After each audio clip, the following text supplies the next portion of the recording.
No ar, Jovem Pan Esporte. Fique por dentro do esporte em nossa região. Apresentação Marco Antônio. Jovem Pan Esporte.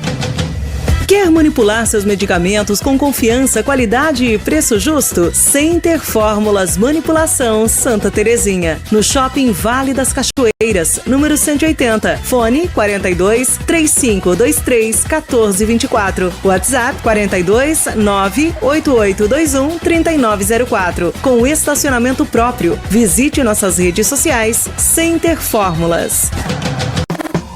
Posto Iguaçu Conveniência, combustível de qualidade e uma completa loja de conveniências. O melhor café da região, acompanhado de doces, salgados e o delicioso hambúrguer. Para o encontro com os amigos, chopp e bebidas em geral, além de uma loja completa com presentes e acessórios. Venha conferir o ótimo atendimento do Posto Iguaçu Conveniência, Rua 7 de Setembro 962, em Porto União. Confira também Posto Iguaçu Conveniência nas redes sociais. Bom dia, Tiago, bom dia, Juliano, e bom dia também para você ligado aqui, nos 98.3 da Rádio Jovem Pan, União da Vitória, e também todas as nossas plataformas digitais.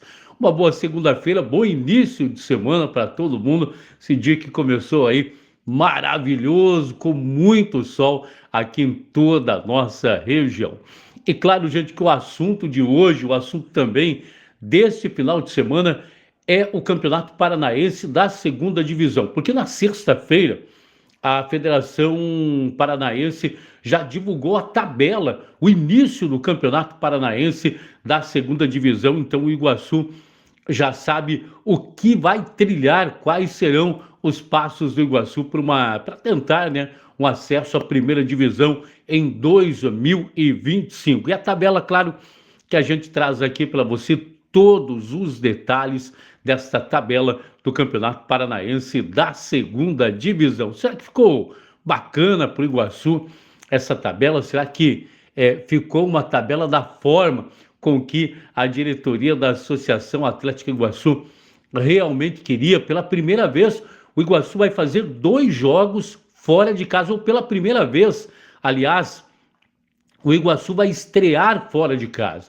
Eu acho que uma estreia fora de casa é muito bom, tira aquele peso da estreia diante do seu torcedor, porque o torcedor não quer saber, ainda mais o Iguaçu, que tem uma torcida grande, que tem uma torcida muito exigente, jogando em casa. Logo na estreia, claro que o torcedor vai cobrar. A gente sabe que eu não me lembro, desde que o Iguaçu voltou, eu acho que nunca teve, uma história do Iguaçu ter uma vitória no primeiro jogo estreando em casa. Então é muito difícil estrear em casa, só que o Iguaçu pegou aí 2 jogos fora de casa e 2 viagens aí realmente muito grandes.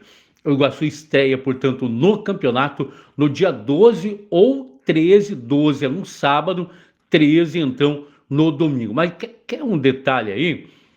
Todos os jogos que o Maringá fez no ano passado, ele fez no sábado. Todos os jogos em Maringá aconteceram no sábado. Se for por esse pensamento, por esse raciocínio, então o Iguaçu deve estar no sábado, dia 12, contra o Galo de Maringá, no estádio Willie Davis, às 13h30. Detalhe é que esse time é treinado pelo Rafael Andrade, que esteve aqui na Associação Atlética Iguaçu no ano passado. A primeira rodada traz, então, Galo, Maringá e Iguaçu, PSTC e Foz do Iguaçu, Paranavaí e Toledo, Patriotas e Nacional, e Laranja Mecânica enfrentando a equipe do Batel de Guarapuava, que volta à segunda divisão. Segunda rodada, o Iguaçu também sai fora de casa, vai enfrentar a equipe do Nacional lá na cidade de Rolândia. Terceira rodada, nós teremos o Iguaçu então jogando em casa, fazendo sua estreia em casa, ou no dia 26, sábado, ou dia 27, domingo. O Iguaçu faz a estreia, faz um clássico contra a equipe do Batel de Guarapuava.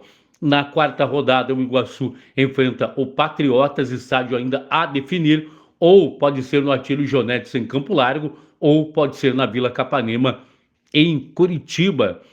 Depois disso, a quinta rodada, o Iguaçu joga em casa contra o Laranja Mecânica, jogo difícil também, ou no sábado ou no domingo. A sexta rodada, o Iguaçu joga em casa também com o PSTC, no estádio Antíoco Pereira. Depois, nós temos a sétima rodada com o Iguaçu jogando fora de casa contra o Toledo, lá no estádio 14 de dezembro. Oitava rodada, teremos o Iguaçu jogando em casa contra o Paranavaí, jogo dificílimo, Paranavaí, lembrando com a SAF com o cantor Gustavo Lima. E a nona rodada, o Iguaçu vai fora de casa para enfrentar a equipe do Foz do Iguaçu, mais uma viagem aí bem longa, será no dia 6 ou no dia 7 de junho, começa 12 de abril, termina então no dia 6 de junho, o Campeonato Paranaense da Segunda Divisão. Claro que os 8 primeiros sobem, os 8 primeiros vão para o mata-mata, o oitavo contra o primeiro contra o oitavo, o segundo contra o sétimo, e os 2 últimos caem e vão jogar a terceira divisão para o ano de 2026. E eu conversei com o Rodrigo Bostman, diretor da Associação Atlético Iguaçu. Ele falou um pouquinho sobre essa tabela. Ficou bom ou não para o nosso Iguaçuzão? Rodrigo, bom dia, tudo bem? Olá, Marco, olá a todos os ouvintes. Um prazer estar falando com vocês. Recebemos a tabela essa semana. Na minha visão e de boa parte aí da diretoria, achamos que ficou um pouco pesado para o Iguaçu a tabela, por ser 2 partidas seguidas fora de casa e 2 partidas longe, né? 2 partidas que vão ter uma quilometragem muito grande para a equipe. Nos prejudica também, principalmente, a questão de fluxo de caixa, né?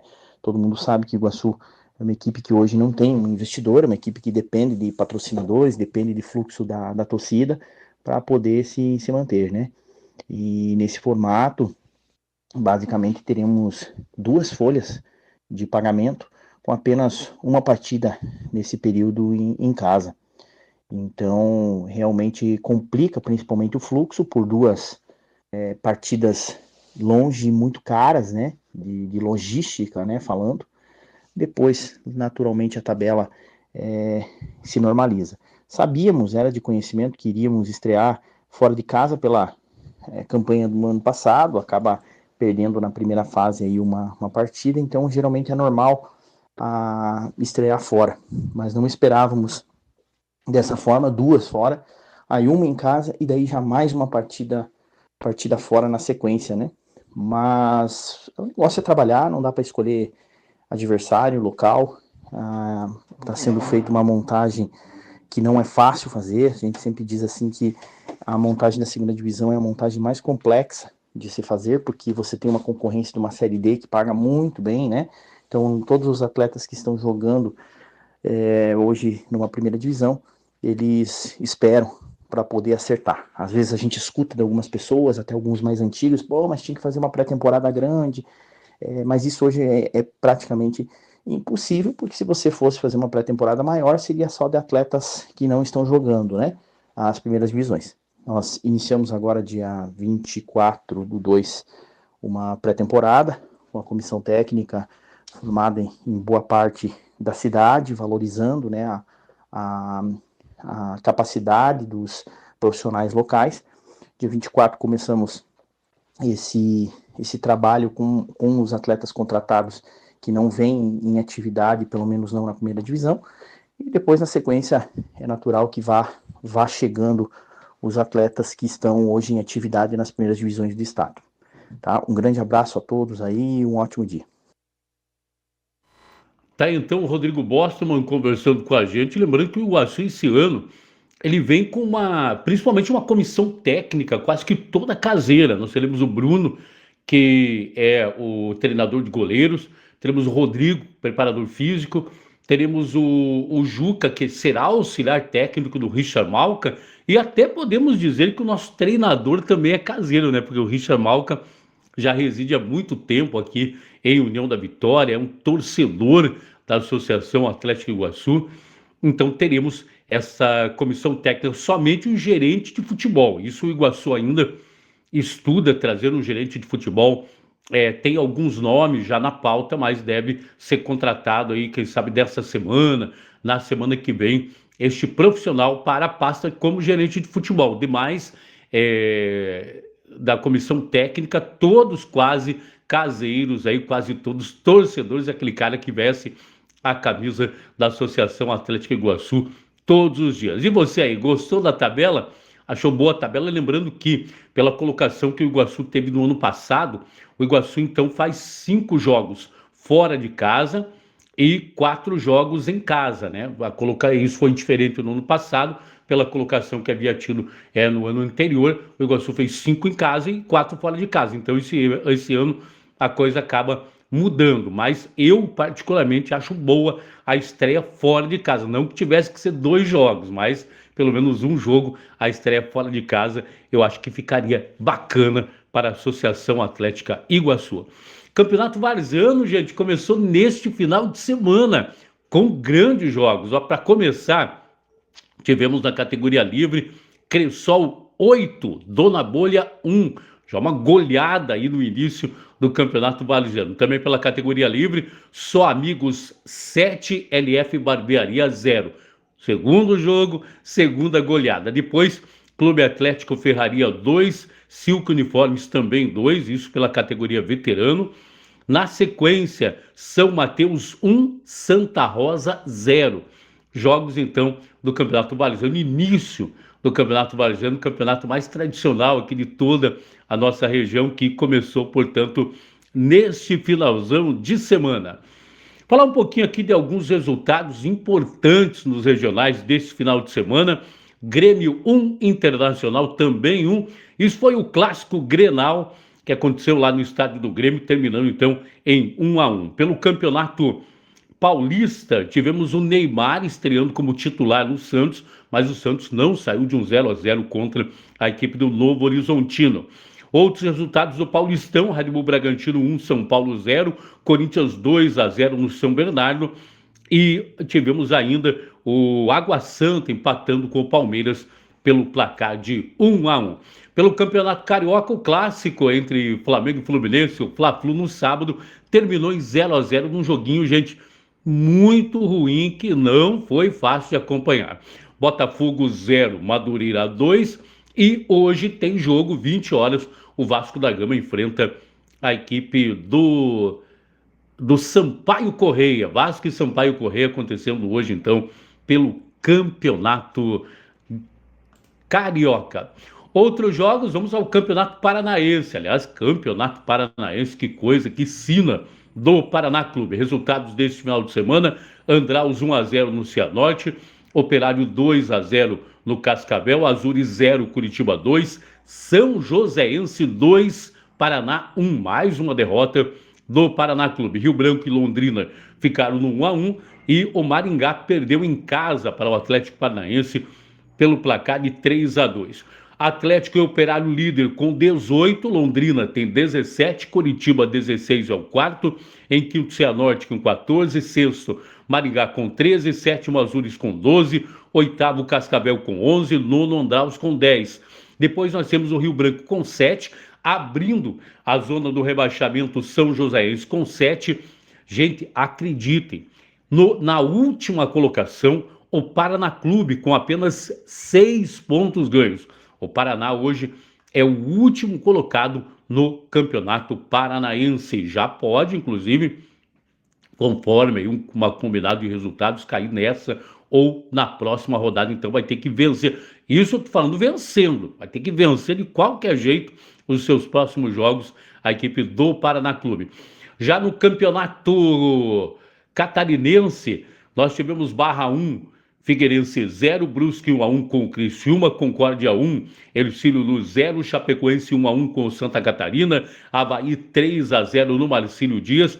Olha, o técnico do Marcílio Dias pediu demissão no vestiário depois deste jogo. Aí você diz, mas o que tem a ver o técnico do Marcílio Dias pedir demissão?